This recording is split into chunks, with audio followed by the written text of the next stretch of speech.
Meeting to order. Thank you all for being patient. You want me to bang?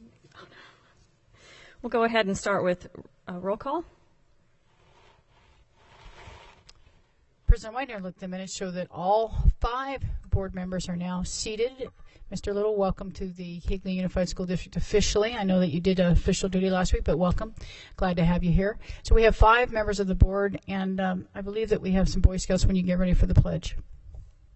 We'll proceed with the moment of silence, and then Scouts, if you'd like to come up after the moment of silence and lead us in the pledge.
Thank you, Troop 608. I appreciate you being here.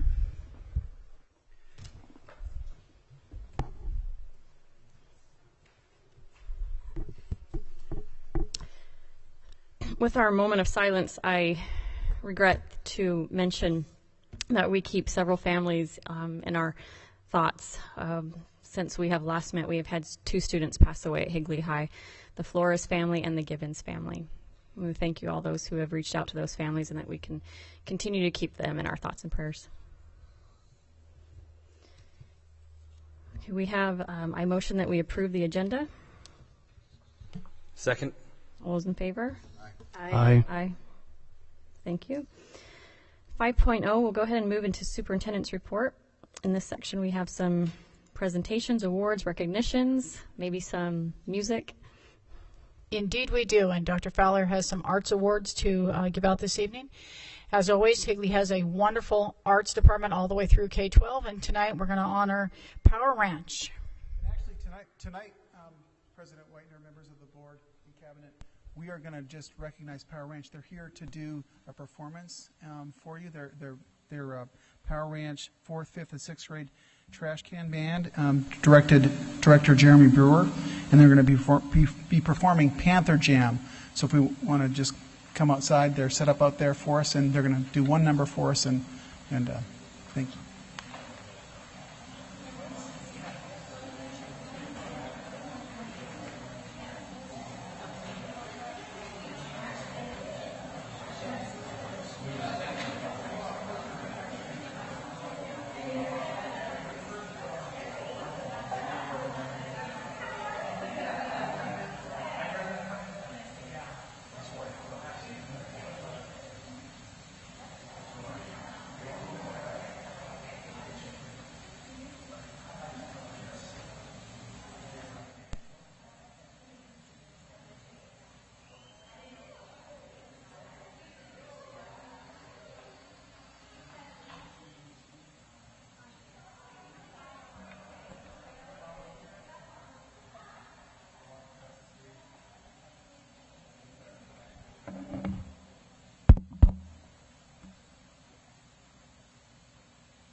to get a little sampling. I understand now to the end of the year we're going to keep bringing you a little bit of the arts every board meeting and get to see some of the wonderful musicians that we have in our district.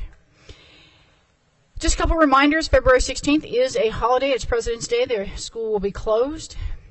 And then we have a governing board meeting on the 24th. I will be out of town. Therefore, Dr. Nance will be in my chair on that night. So if you have any questions, please direct those. Also, just remind the governing board, any question you might have on an agenda item, don't hesitate to send those to Cindy Walker, and she'll follow up and make sure that we get your answers answered to you, because sometimes we get distracted with the work of the day and we don't get back like we should. So no problem. We are never insulted if you ask us twice. We just get busy sometimes with things that go on. That's it. Thank you. Are there any board members who would like to share any comments tonight? Last week I went over to the honors program. I was over at Higley High School in the Performing Arts, and Mr. Little and Mrs. Reese went. Awesome job. So thank you very much for the program that night. It was great. And I understand there's a lot of exciting events coming up this week. There's a lot of STEM nights at some of the schools. So I'm looking forward, and I know some of the other board members too, to attending some of these events in the community. So thank you very much. Thank you. Any other comments? Okay, 6.0. This time we have the request to speak the governing board. If anyone choose to speak to the governing board, Ms. Walker has a form. Do we have any tonight? President Whitener. Mrs. Reese, Can I go back and make a comment real quick? would you like to fill out a form? No, just kidding. Ms. Walker? No. We'll go back to board comments. Just real quick. It was all of an hour and a half ago. I so forgot it. I attended the town's premiere of the State of the Town over at Harkins Theaters. Dr. Monroe was there as well. It was great. It was all about growing up in Gilbert, and I want to thank Mayor Lewis for recognizing the education opportunities that we have for the town of Gilbert and for our students. So he made a point to recognize the educational opportunities our children have here in Gilbert. So it was a fantastic presentation, and I enjoyed it. Thank you. Thank you for sharing that. And it will be online, right? That anyone can go back and watch it. Yes, they have the formal presentation of it tomorrow, and then I'm sure it will be online. Okay, thanks. Okay, 7.0 is our consent agenda item. Do I have a motion? Or I will move that we approve our consent agenda items. Supported. Are there any questions or discussion? President Whitener, Mrs. Reese? I would like to request item A under 7.6 student travel. I'm sorry, item B on 7.6 student travel. The Williamsfield High School DECA student, excuse me, the DECA International Career and Development Conference be pulled off so we can discuss that one separately.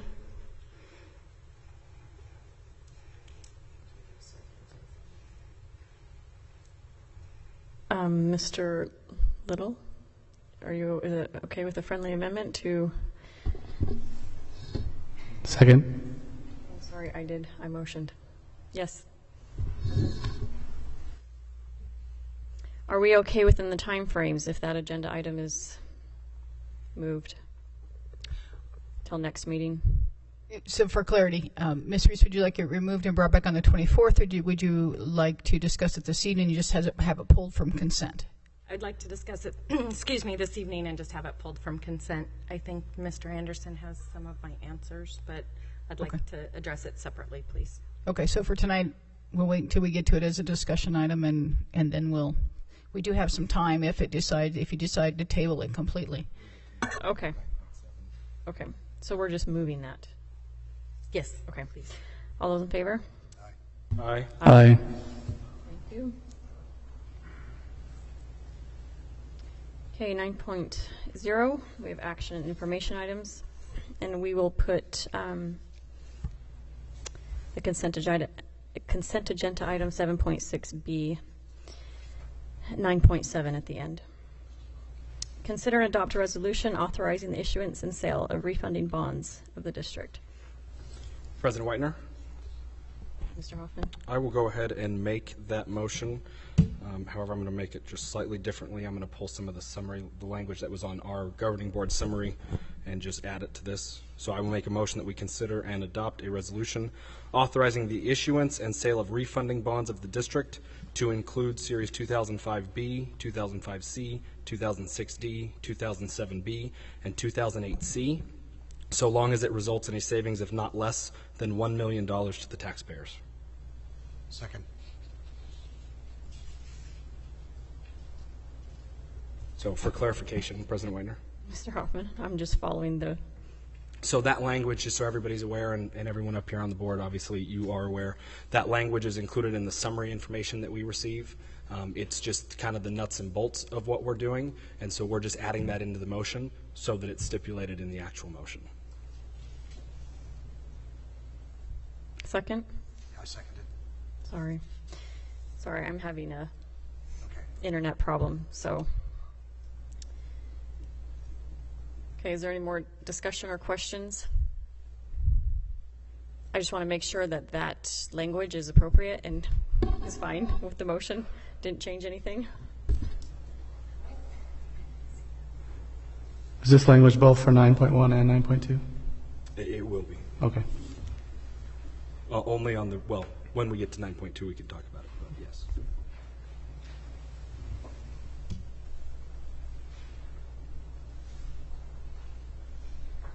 Okay, so, Mr. Hoffman, could you just be more clear for me? What you added some of the summary pieces into the motion? Correct. So if you look at the, it's also up on the screen up there for everybody in the audience, but if you look at the last sentence of the first paragraph, the bonds under consideration to be refunded include series, and then it lists the series numbers, and it lists the minimum of $1 million savings to the taxpayers. We simply stipulated that, I simply stipulated that in the motion itself. Which is in the recommendation. Yep. Okay. All those in favor? Aye. Aye. Aye.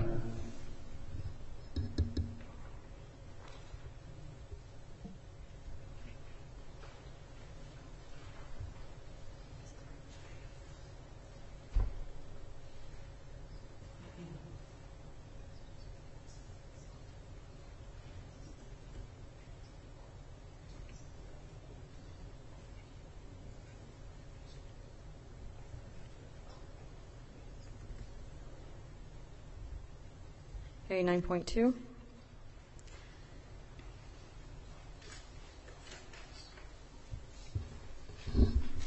I have a few questions. We'll go ahead and make a motion. Okay. We will need to have a motion and a second in order to discuss.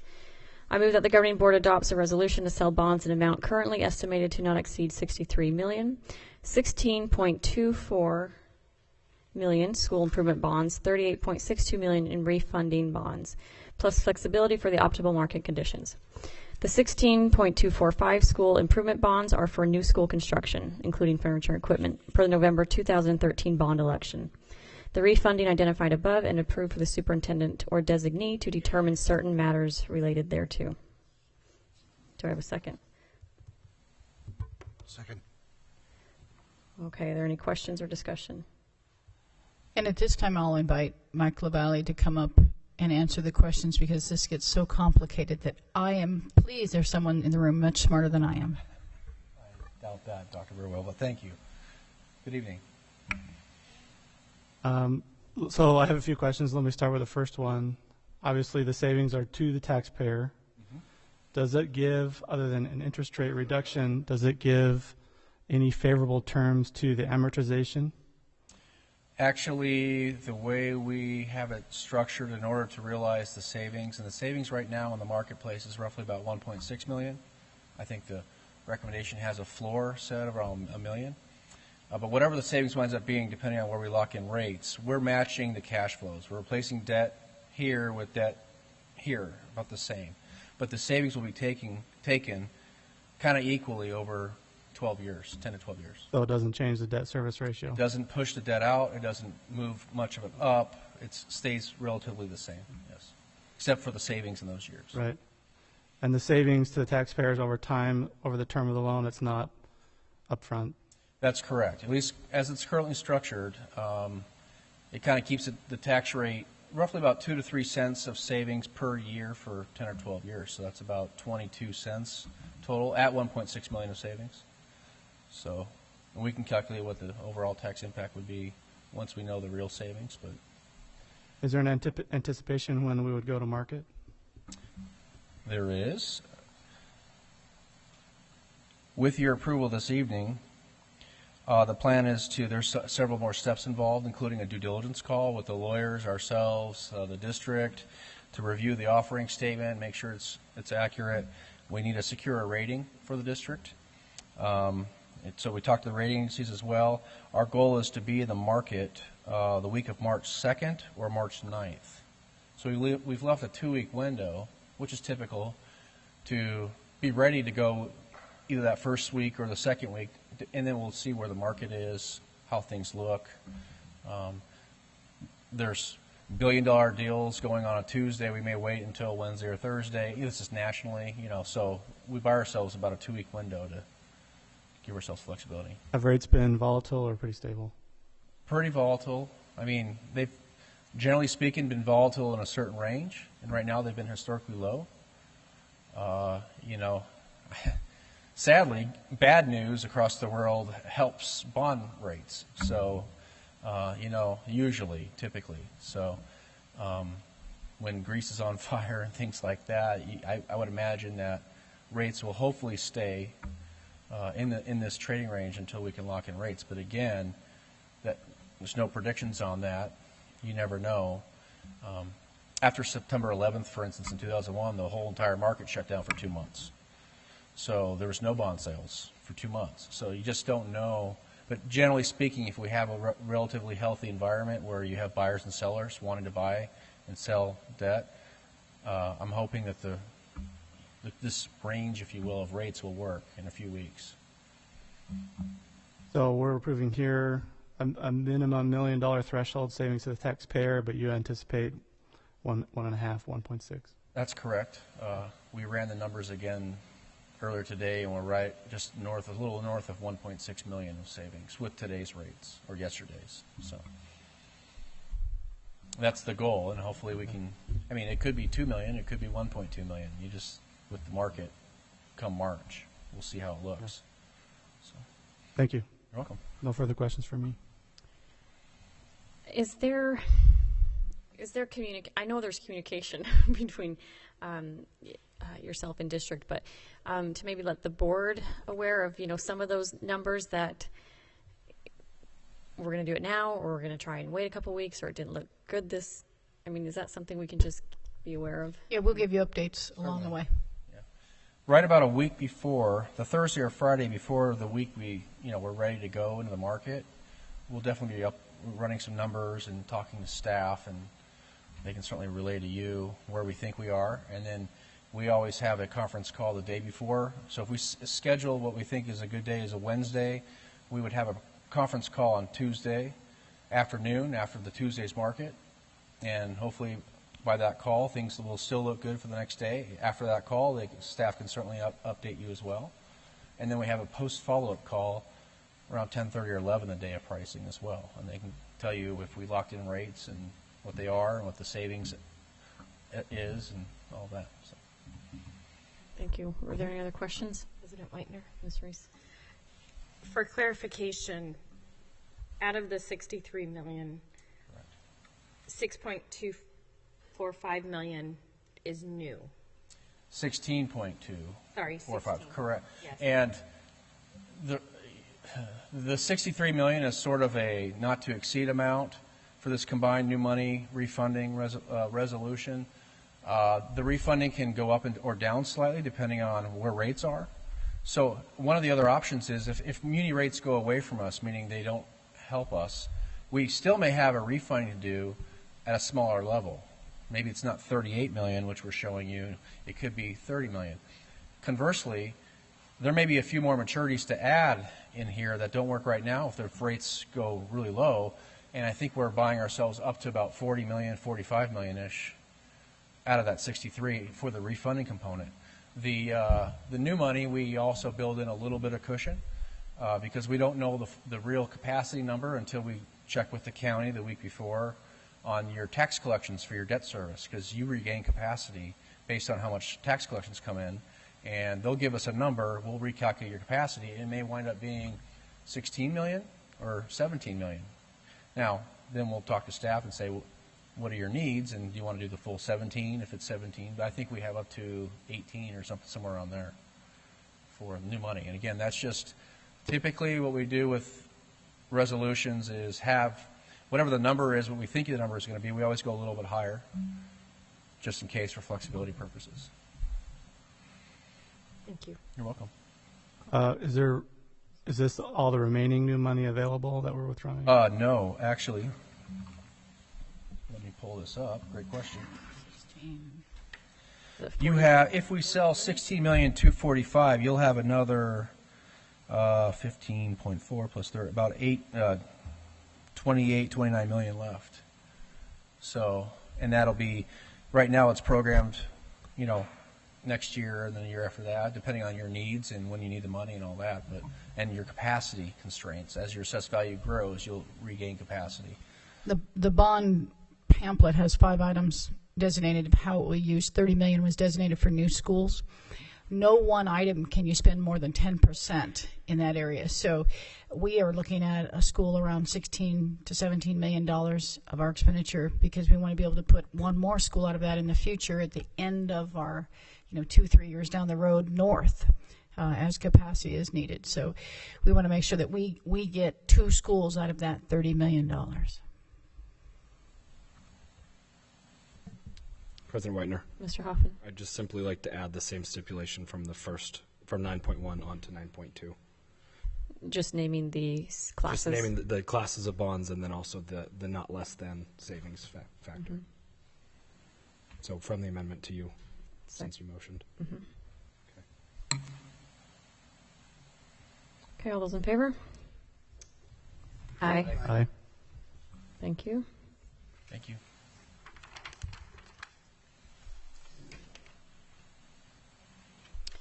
Nine 9.3 is an information item.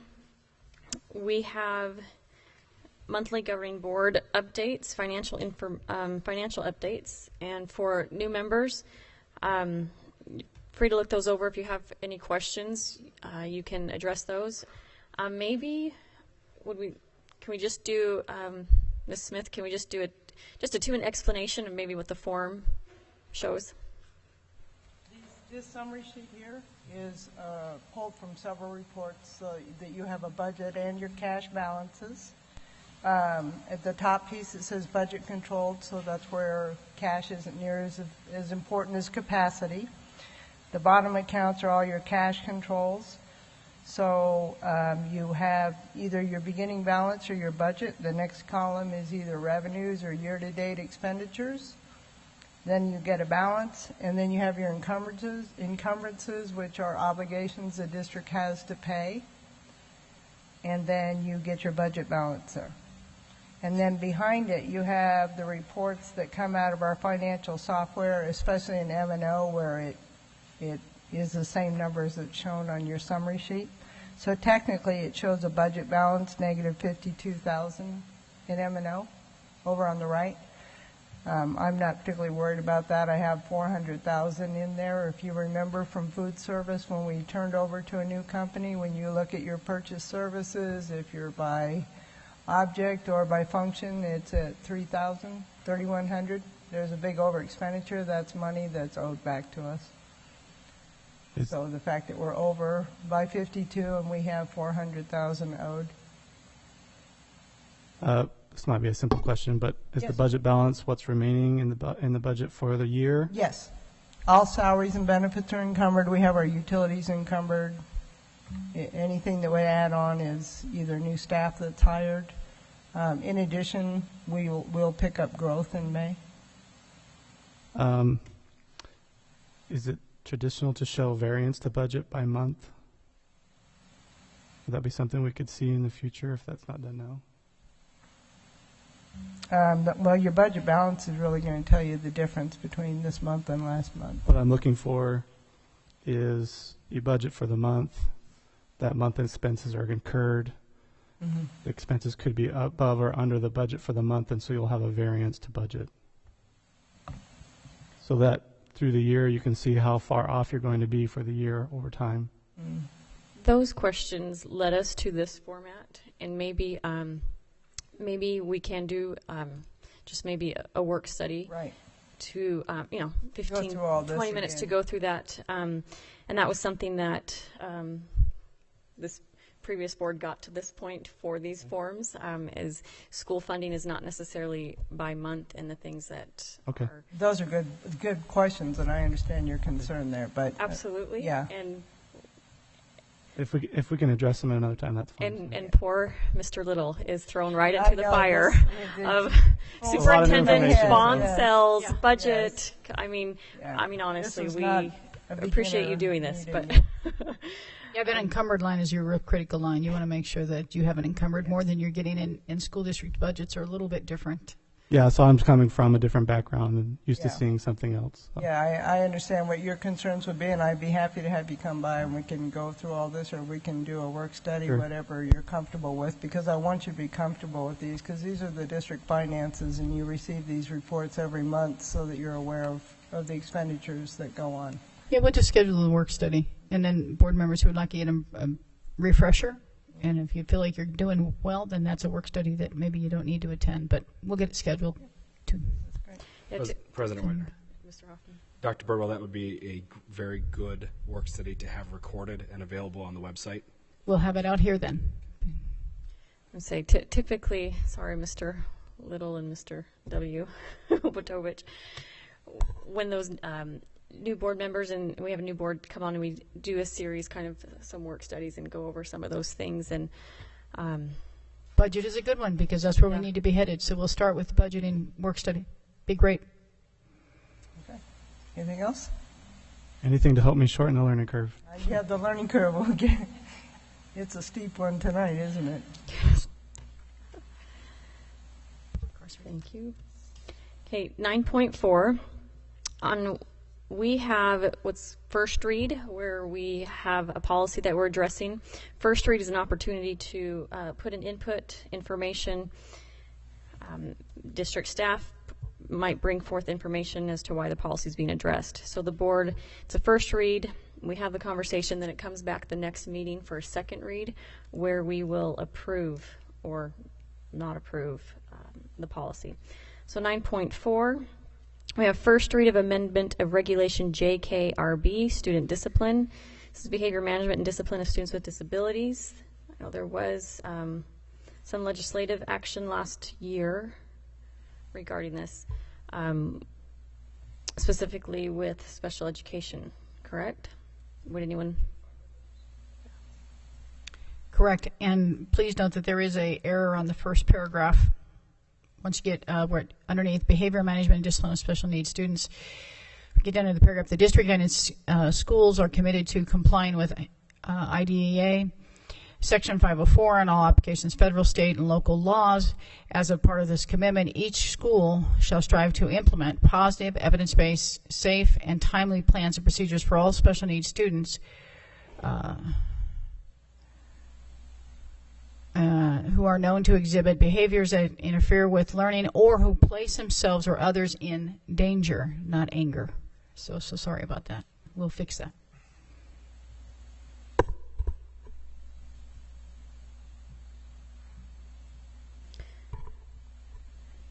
So if there's any questions or discussion, you can ask them now, or if there's something that comes to you before the next meeting, you can email those to Ms. Walker, and she'll get that to the right person.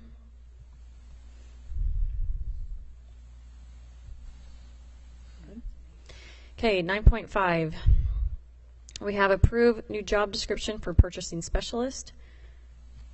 President Whitener, Mr. Hoffman. I will move that we approve a new job description for purchasing specialist. Support. Is there any questions or discussion? Maybe just a little. Whose item is this? just a background of where this position falls under? Yeah, I'll take it. Since we really don't have a CFO, we have Laura, and we appreciate Laura very much so. We are down 4 members of the business department, and we're very, very thin now, so we are beginning to replace some of those who have left, and particularly as we go forward with the building of the bridges for a year from now, we're going to have a lot of purchasing needs on top of the normal purchasing of all the schools. So being able to have somebody who oversees the bids and making sure we're getting the very best price. So falls under the accounting manager, and hopefully we'll have a director of finance at one point, and when we get the director of finance, it'll be underneath that individual, but that is a vacancy. Our CFO has been vacant for the year. Who, so are we looking for the project specialist, purchase specialist right now, and who is overseeing the hiring of that? Ms. Sorensen will oversee the hiring of that. She's overseeing payroll, and Dr. Thomason is overseeing some of the budgeting side. So Ms. Sorensen will oversee the hiring out of HR. We will certainly receive the assistance of Laura and her team as far as making sure that we get the quality that we're looking for. Okay.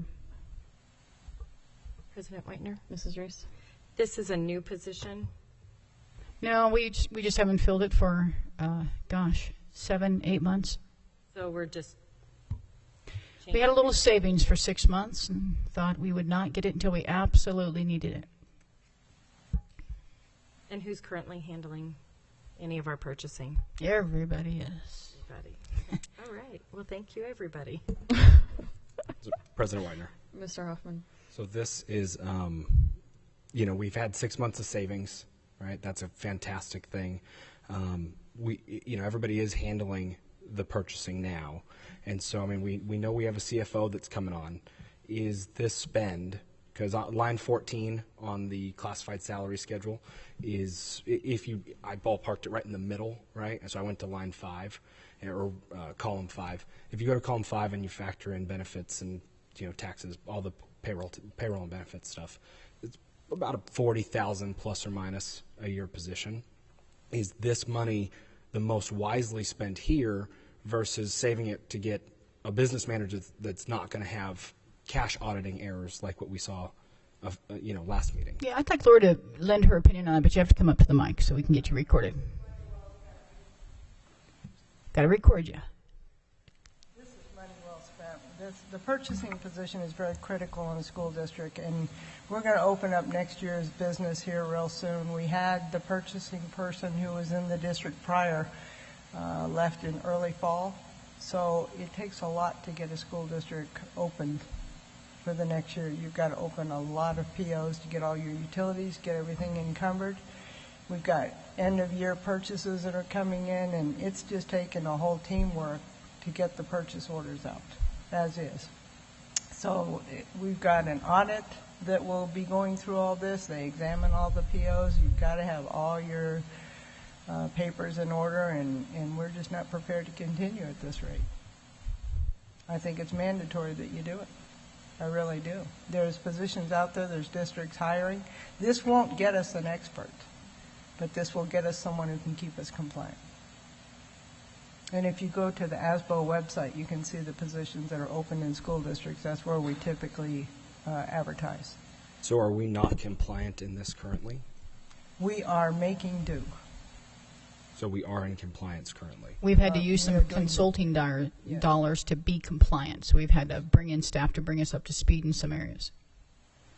There are procurement rules that we have to follow, and we have to fulfill all those requirements. So when we hit a purchasing limit, then you have to make sure that you have the right documents in place and purchasing from the right cooperatives or doing RFPs. So with construction coming up, you're going to be doing a whole lot more activity. So I by no means claim to be a staffing expert for school districts, but it just seems like we're able to make do now. I understand we have more purchases coming up, but I would much rather see this money go back, go to the classrooms, go down to the site level. If we're going to spend it all, I'd prefer to save it and roll it into a new CFO so that we have somebody who actually knows what they're doing this time.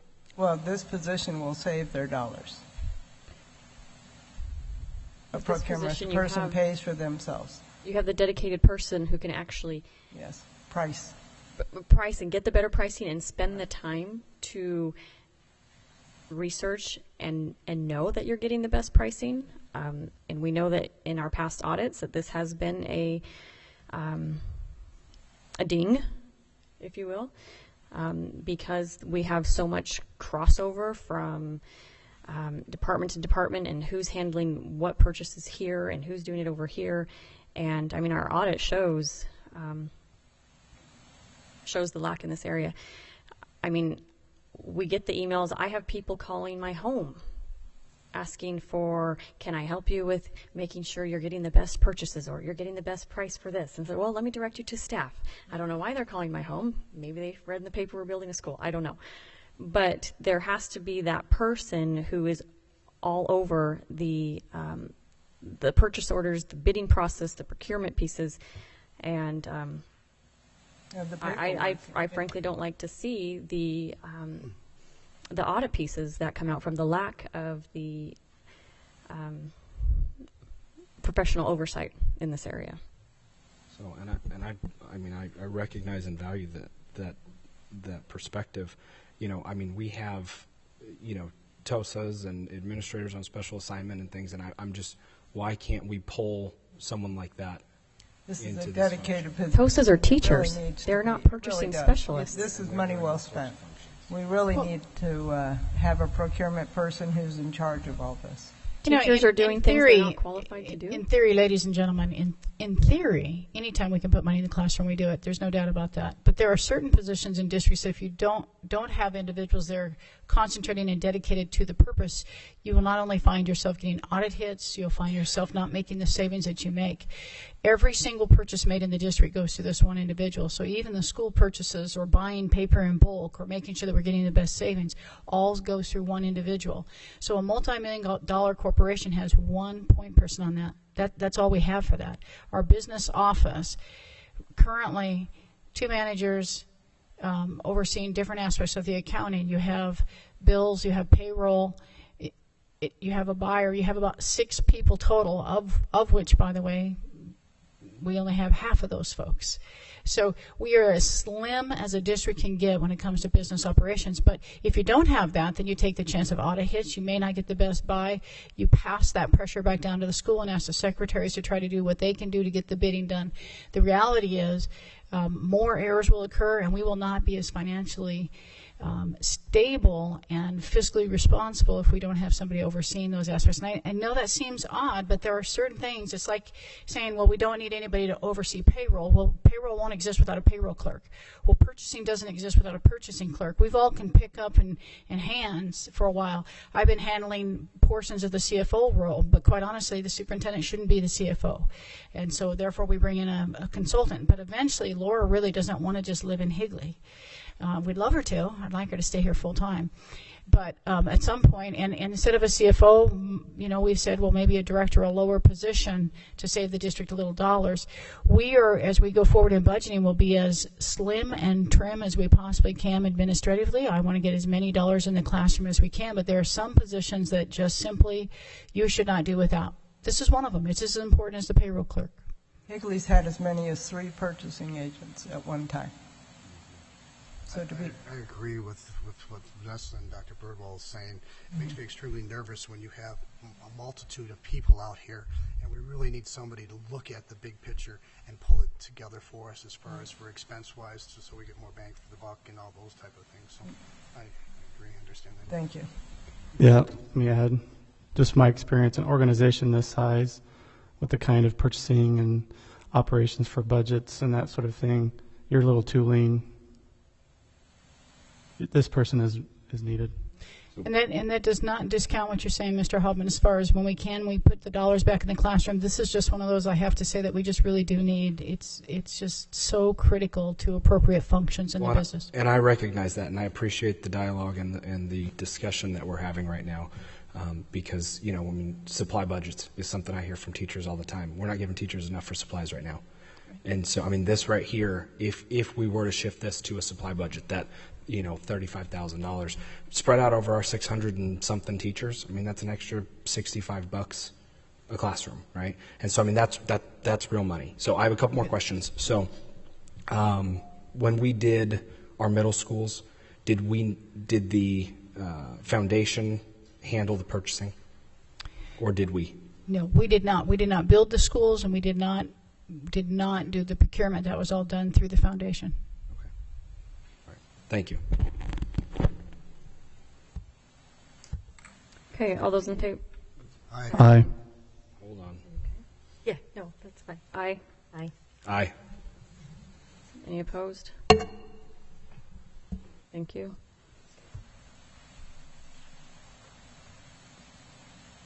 President Whitener. Ms. Reese? I think also understanding this kind of goes back to, and I know we've talked about it, and I know you guys are busy and working on it, but that org chart would, I think, also help understand the flow of the Changes position. weekly, but I get it. Well, we're working on it. I know You're going to you get are. to see that with the financial picture and what we're recommending for elimination. So, I know you're working on it. Just saying that would tie in Yeah. and help make a Absolutely. sense. Or just send out org charts from 5, 6, 4 years ago. oh no, you don't want to see that. No, just let's take Good in those org comparison. charts, and we'll be able to see some of the differences, and kind of ebbs and flows with the building of new schools in the past. It was nice that Oh. the middle schools wasn't something that we had to do. Yeah, you can consult that services out, but honestly, when multi-billion-dollar corporation, I appreciate your support of the position. Thank you. Okay, 9.6, discussion and possible approval of governing board meeting dates. Mr. Hoffman? I move that we discuss and consider approval of new governing board meeting dates. Second. I say with those brought forward, I am fine with either. Go ahead if there's any preferences, or if your guys are fine with either. President Whitener. Mr. Little? What I have before me is a list of a lot of possible dates. Are we looking to approve the change today, or do we get time to think about it? I don't know. Meaning, I would have to look at my you calendar. know, either tonight's meeting or next meeting. Yeah. Can we also make an amendment in reference to discussion about the time on this as we change the dates? Let's focus with the time or the date. I would actually agree with Mr. Wachowicz on that. The time of what? The time of the meetings, the start time. Okay, so we can bring that up on a separate agenda item. So my preference is that we keep our current Tuesdays. Wednesdays and Thursdays are incredibly troublesome for me. Okay, so first and third Tuesday's fine. Correct. Okay. Mr. Wojtovich? First, I agree with that. When I ran for the board, that was the dates, and so I adjusted my calendar accordingly. Okay.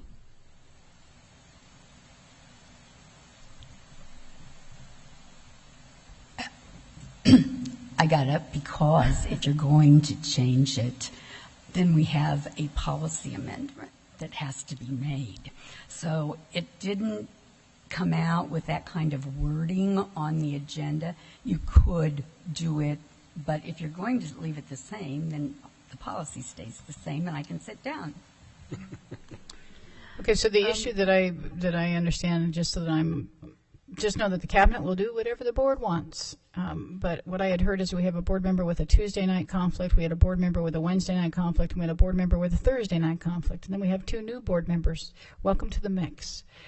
The hard part is finding a night that you all can be there. And so I was asked, how does the cabinet feel? Well, you know, we always like later in the week, but it doesn't, we will serve the board however you want us to. So it doesn't matter to us. So the cabinet really leaves it to the board to decide.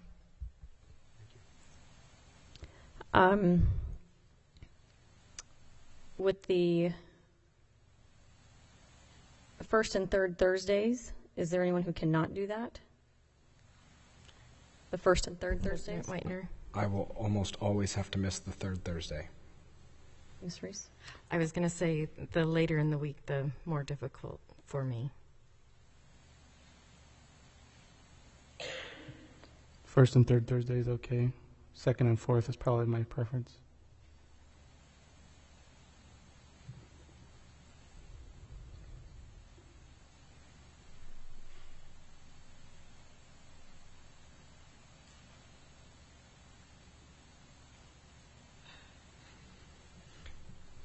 President Whitener, Mr. Hoffman. since a motion has not been officially made on selecting something, the only positive preference we've heard thus far is for keeping it the same. So I will make a motion that we keep it the same as our current schedule, first and third Tuesdays. Well, sorry, I wasn't ready to go ahead and do that. So when we had, Okay, but you have a motion on the floor now, so, And a second. and a second, so, Ms. Reese, was that a second from you? So now you have a motion, so now you can discuss. okay.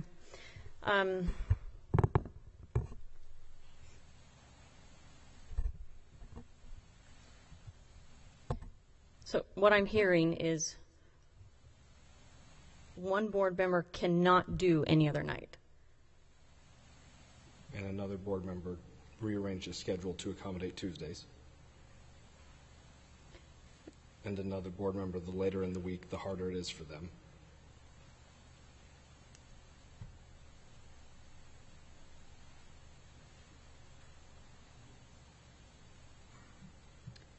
Okay, so I have made many compromises. I've been on this board for 8 years.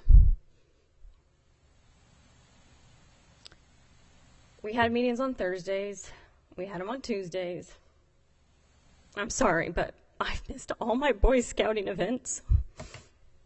So I'm just asking for a compromise. I have 3 boys, and I've never been able to go to their PAC meetings. I'm in a church calling that I can't participate in, and I miss all of my children's things. So excuse the motherness here, but I'm asking for a compromise. Maybe some historical perspective, so So we get a couple. we did an email 2 months ago, and it was put forward that Thursdays are an option. So, as board members are human, I'm just looking for a compromise. That's it. Okay, so maybe I give a little history to our new board members. And unfortunately, this happens mostly when we bring on new board members because people have to adjust schedules and whatnot. But from time to time, a board member has chosen to go back to school and to get a master's degree, or family situations have changed, or jobs have changed, and conflicts have occurred. And board members from time to time have brought to the rest of the board to say, I've had a life change. I'm in a master's program, and I got classes on Wednesday night. It's the only class I could take. Would we change it? Change it to a Thursday night. Next semester hits, and they go, really sorry about this, but now my course is on Thursday night. So boards have tried to work with each other to try to realistically deal with family issues. And so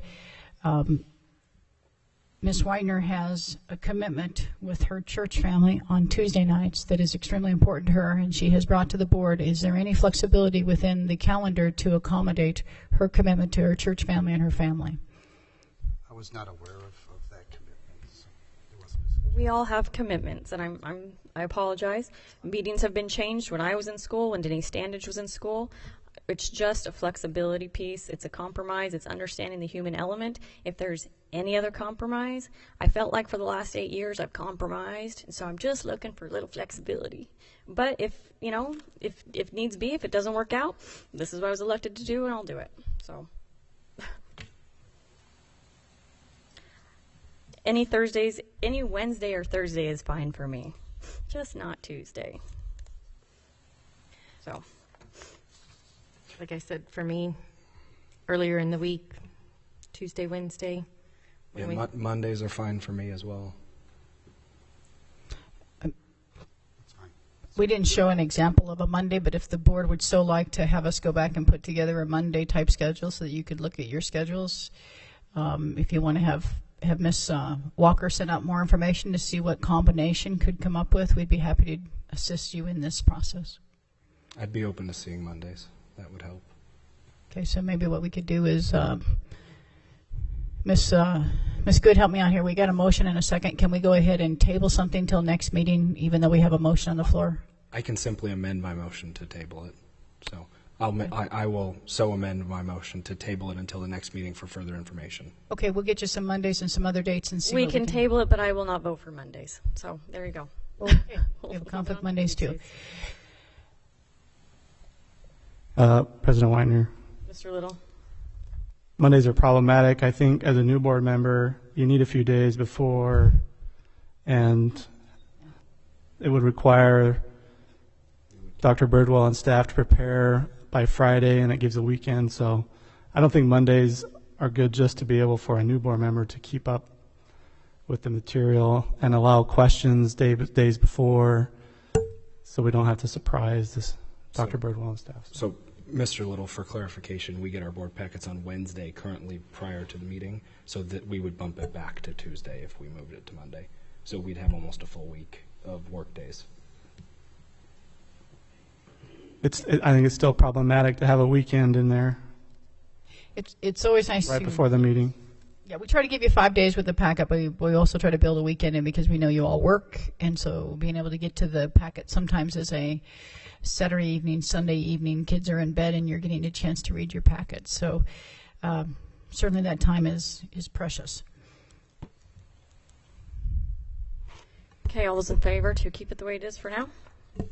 The motion on the table is to table. To table. He moved it to table it so that there can be some further gathering of information, Ms. Whitener. Well, I don't want to table it just for Mondays. So Well, this gives us more time to coordinate with Cindy as well. So the motion is to table right now. okay, all those in favor?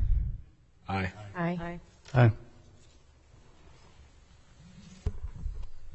10.0, we will recess into executives. 9.7, the Williamsfield DECA consent agenda item. Mrs. Reese, do you have specific questions? I do. Does there have to be a motion for that? Because it was part of the Yeah. other one. Yeah. We'll go ahead and move that we approve the Williamsfield High School DECA students field trip for DECA International Career and Development Conference in Orlando, Florida, April 23rd through the 29th. Do I have a second? Second. All questions and discussion?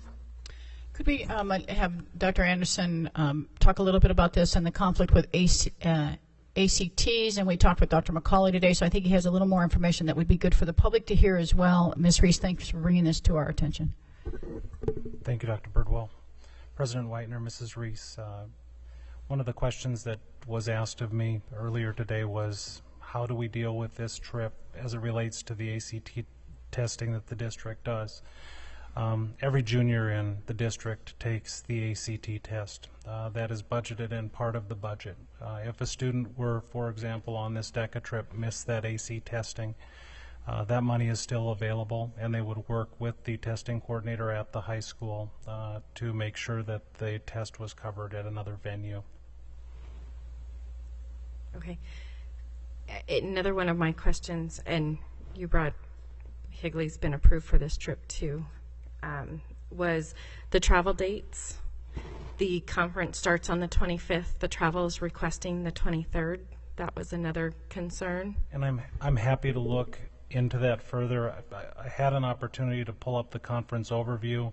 Conference overview looks like it starts on Friday, April 24th. I don't know what tour booth is all about.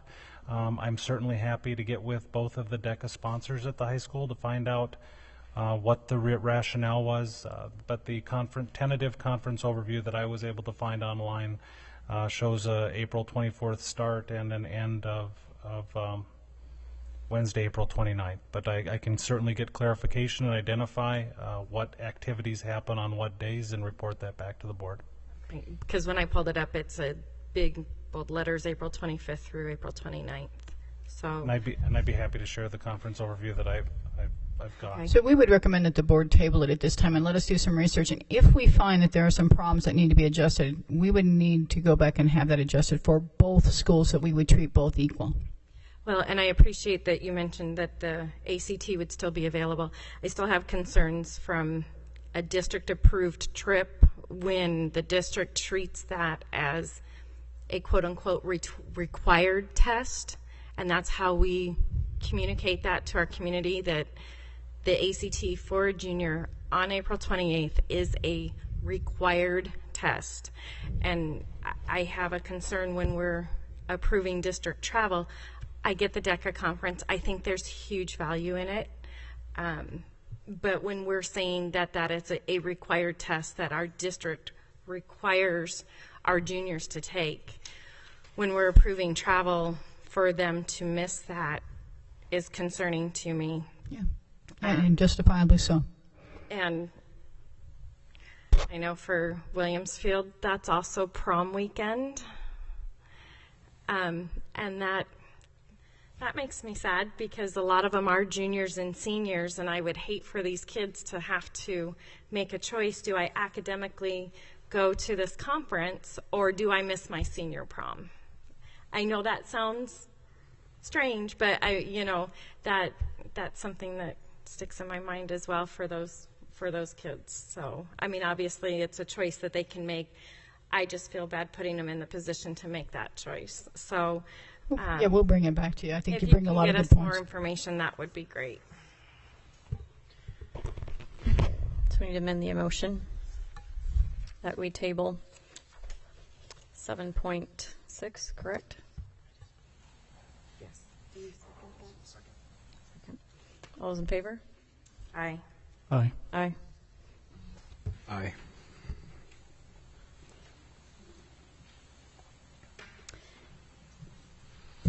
Dr. Anderson, do you know, do they have to put like deposits and things down, and have they done that already? I met with all of the CTE teachers today and talked with the 2 advisors for DECA, and it is on their radar, but is quite a ways out. There are other issues that they're dealing with. For example, one of the qualifiers for students going to national is qualifying at the state competition. So they are focused on the state competition at this time and getting as many students qualified to be able to compete at nationals. Okay, thank you. Ready? Okay, 10.0, we have executive session. 10.1, recess into executive session for legal advice concerning superintendent search process, including general contract provisions as authorized by ARS 38-401.03 A and 3, those regulations, and discussion and consideration of recommended applicants as authorized by ARS 38-401.03 A and exhibit or regulation 1. Was that a motion, or do you need one? That was my motion. Okay. Second. All those in favor? Aye. Aye. Thank you.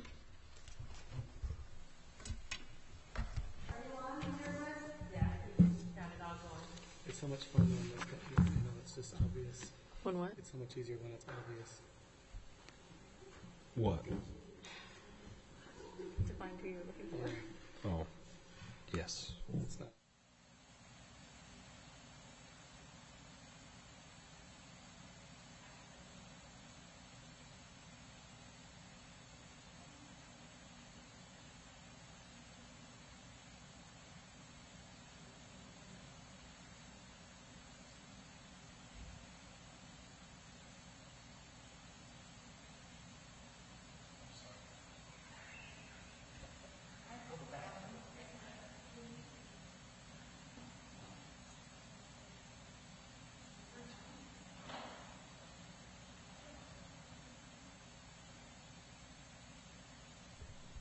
Okay, we'll go ahead and reconvene this back into regular session. I motion to resume open session. Second. All those in favor? Aye. Aye, thank you.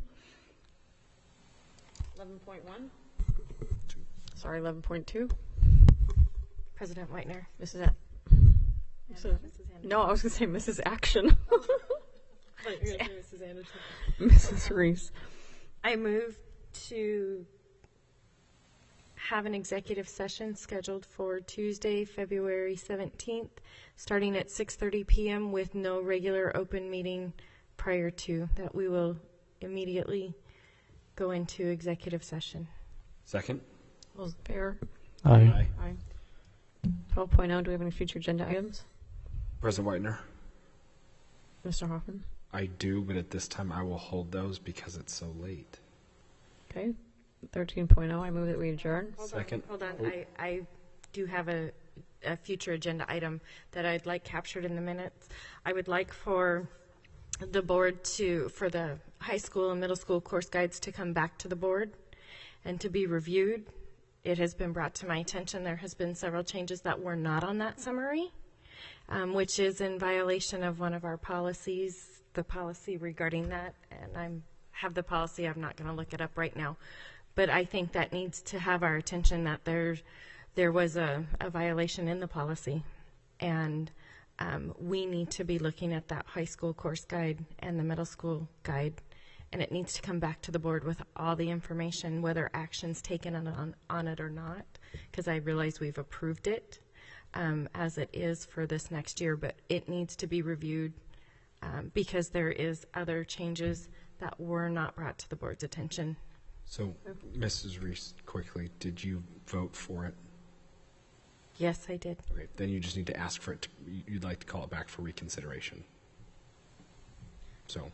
Yeah, Well, that's what you need to ask for. That's the formal name. I didn't know if we were going to ask for it to come back as an action item because we are already using this course guide, but I think minimally it needs to be an informational item. Okay, and then we will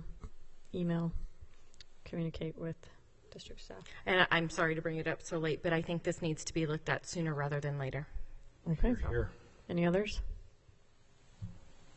Okay, 13.0, I move that we adjourn. Second. All those in favor? Aye. Aye.